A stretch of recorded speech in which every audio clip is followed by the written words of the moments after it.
എൻ്റെ പേര് ഡെൽമ. ഞാൻ പറവൂർ സെയിൻറ്റ് ജോസഫ് ഇടവക ആലപ്പുഴയിൽ നിന്ന് വരുന്നു.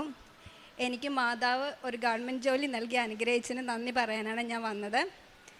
ഞാൻ 10 വർഷമായിട്ടുള്ള എൻ്റെ ഏറ്റവും വലിയൊരു ആഗ്രഹമായിരുന്നു ഒരു ഗവൺമെൻറ് ജോലി എന്നുള്ളത്. അതും ഞാൻ നഴ്സാണ്. നഴ്സിംഗ് ആയിട്ട് തന്നെ എനിക്ക് കിട്ടണമെന്ന് വലിയൊരു ആഗ്രഹമായിരുന്നു. 2019 നവംബറിലാണ് ഞാൻ ഇവിടെ വന്ന് ഉടമ്പടി എടുക്കുന്നത്. പക്ഷേ മാതാവിൻ്റെ തീരുമാനങ്ങളൊക്കെ ഒത്തിരി വേറെയായിരുന്നെന്ന് എനിക്ക് തോന്നുന്നത്. കാര്യം വെച്ചാൽ ഞാൻ ഒത്തിരി ഫൈനാൻഷ്യലി ഒട്ടും സ്റ്റേബിൾ അല്ലാത്തൊരു ഫാമിലിയിൽ നിന്നായിരുന്നു ഞാൻ വരുന്നത്. അപ്പം മാതാവിന് തോന്നിയതായിരിക്കും എന്നെ ഫൈനാൻഷ്യലി സ്റ്റേബിളാക്കിയിട്ട് എൻ്റെ ആഗ്രഹം സാധിച്ചു തരാനായിരിക്കും. ഞാൻ ഉടമ്പടി എടുത്ത ഉടനെ തന്നെ എൻ്റെ മനസ്സിൽ തോന്നി ഞാൻ GNM നേഴ്സാണ്, പോസ്റ്റ് BSc പഠിക്കണമെന്ന് എനിക്ക് തോന്നി. അങ്ങനെ ഞാൻ പോസ്റ്റ് BSc എടുത്തു. ഒത്തിരി ലിമിറ്റേഷൻസൊക്കെ ഉണ്ടെങ്കിലും ഞാൻ ജോലി ചെയ്തുകൊണ്ട് തന്നെ എനിക്ക് പോസ്റ്റ് BSc കംപ്ലീറ്റ് ചെയ്യാൻ പറ്റി. അതും ഫസ്റ്റ് ക്ലാസ്സോടുകൂടി തന്നെ ഞാൻ പാസ്സായി ഇറങ്ങിക്കഴിഞ്ഞ് ഇവിടെ വന്ന് മാതാവിനോട് പ്രാർത്ഥിച്ചു, മാതാവേ എനിക്കൊരു ഗവൺമെൻറ് ജോലി നൽകി അനുഗ്രഹിക്കണമെന്ന്. പക്ഷേങ്കിൽ എനിക്ക് എങ്ങനെയാണെന്ന് അറിയത്തില്ല, ഒരിക്കലും ഞാൻ പ്രതീക്ഷിക്കാത്തൊരു കാര്യമാണ്. എനിക്ക് മസ്കറ്റിൽ മിനിസ്ട്രിയിൽ ഒരു ഗവൺമെൻറ്റിൻ്റെ ഇൻ്റർവ്യൂ വന്നു. പെട്ടെന്ന് തന്നെ മനസ്സിൽ തോന്നി ഞാൻ ആ എക്സാം എഴുതാൻ വേണ്ടി പ്രോമെട്രി എഴുതാൻ. എനിക്ക് മലയാളം മീഡിയത്തിൽ പഠിച്ചത് കാരണം ഇംഗ്ലീഷ് ഞാൻ പഠിക്കുന്ന കാര്യങ്ങൾ ഒത്തിരി നേരെ ഇരുന്ന് കഷ്ടപ്പെട്ട് പഠിച്ച് ഞാൻ എഴുതി വെക്കുന്നതല്ലാണ്ട് ഒരു OMR ക്വസ്റ്റ്യൻസ് ഒന്നും എന്നെക്കൊണ്ട് എഴുതാൻ അത്രയും ഞാൻ ആയിട്ടില്ല. കാരണം ഞാൻ കുറേ നേരം എനിക്കിത് വായിച്ചു കഴിഞ്ഞാൽ കുറച്ച് നേരം പിടിക്കും എനിക്കിത് മനസ്സിലാക്കി വരാൻ. അപ്പോൾ ഷോർട്ട് ക്വസ്റ്റ്യൻസൊക്കെ എനിക്ക് ഒത്തിരി ഞാൻ പുറകോട്ടാണ്. എഴുതുന്നത് അത്രയും ഞാൻ എഴുതി വയ്ക്കും, അല്ലാണ്ട് ഷോർട്ട് ക്വസ്റ്റ്യൻസ് എനിക്ക് ഒത്തിരി പാടാണ്. എന്നെയാണ് മാതാവ് 100-ൽ 93 മാർക്ക് നൽകി പ്രോമെട്രിനെ പാസ്സാക്കി. അതുപോലെ തന്നെ അതിൻ്റെ ഇൻ്റർവ്യൂ ബാംഗ്ലൂർ വെച്ചായിരുന്നു. അപ്പോൾ മിനിസ്ട്രിയുടെ ഇൻ്റർവ്യൂ ഒക്കെ എനിക്ക് ഭയങ്കര പേടിയുള്ള കൂട്ടത്തിലാണ്. ആരെങ്കിലും മുന്നിൽ നിന്ന് സംസാരിക്കാനോ അങ്ങനെയൊക്കെ എനിക്ക് ഭയങ്കര ബുദ്ധിമുട്ടുള്ള ആളാണ്. ഇപ്പോൾ എനിക്കറിയാമെങ്കിൽ കൂടി എൻ്റെ പുറത്തോട്ട് വരത്തില്ല.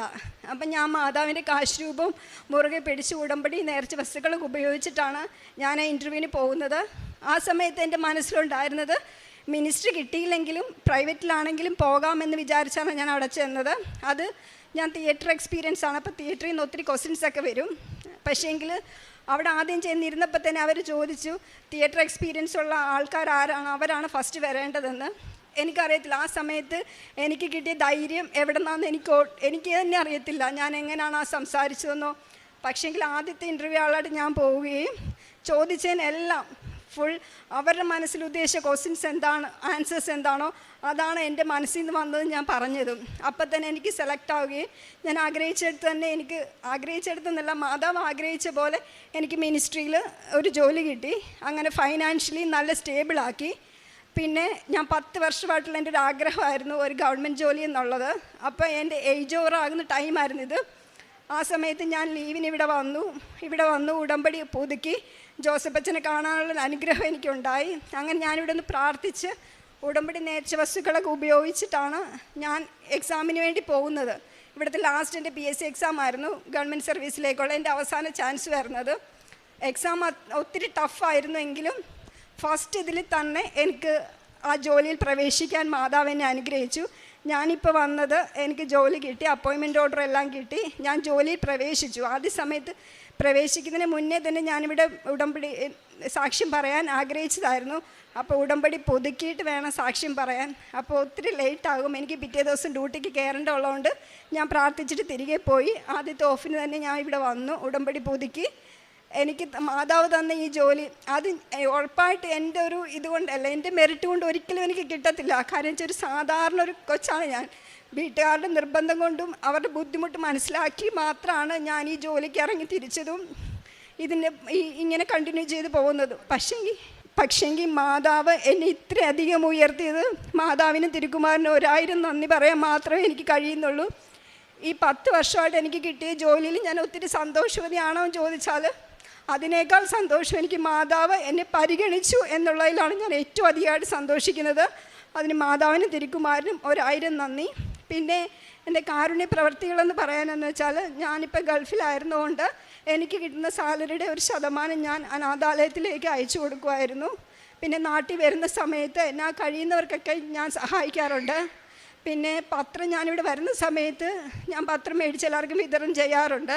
അല്ലാത്ത സമയത്ത് സാക്ഷ്യങ്ങളൊക്കെ കേൾക്കുകയും അത് ഷെയർ ചെയ്യുകയും എല്ലാം ഞാൻ സോഷ്യൽ മീഡിയ വഴി ഞാൻ നല്ല രീതിയിൽ ഈ സാക്ഷ്യങ്ങളൊക്കെ പ്രചരിപ്പിക്കാറുണ്ട്. പിന്നെ ജോസഫ് അച്ഛൻ്റെ ധ്യാനം ഞാൻ മുടങ്ങാതെ കേൾക്കാറുണ്ടായിരുന്നു. ഇടയ്ക്ക് ഉടമ്പടി ഞാൻ ഉഴപ്പുമെങ്കിലും ഉടമ്പടി പ്രാർത്ഥനകളും ഉടമ്പടി ധ്യാനവും ഞാൻ മുടക്കാറില്ല. എൻ്റെ എല്ലാ കാര്യങ്ങളിലും ഞാനിപ്പോൾ നീങ്ങിക്കൊണ്ടിരിക്കുന്നതിനെ ഈ ഉടമ്പടിയിൽ ഇങ്ങനെ ജീവിക്കുന്നതുകൊണ്ട് മാത്രമാണ്. അല്ലെങ്കിൽ എങ്ങുമെത്താതെ ഒരിക്കലും നല്ല രീതിയിലാകാതെ ഞാൻ സാധാരണ ആൾക്കാരെ പോലെ ഇങ്ങനെ ജീവിച്ചു പോയേനെ. മാതാവിനും തിരുക്കുമാരനും ഇവിടെ വരാൻ സാധിച്ച്, കൃപാസനത്തിൽ വരാൻ സാധിച്ചതിന് ഉടമ്പടി എത്തിയതിന് ഞാൻ 1000 നന്ദി പറയുന്നു. ജെറമിയ 29:12 മുതൽ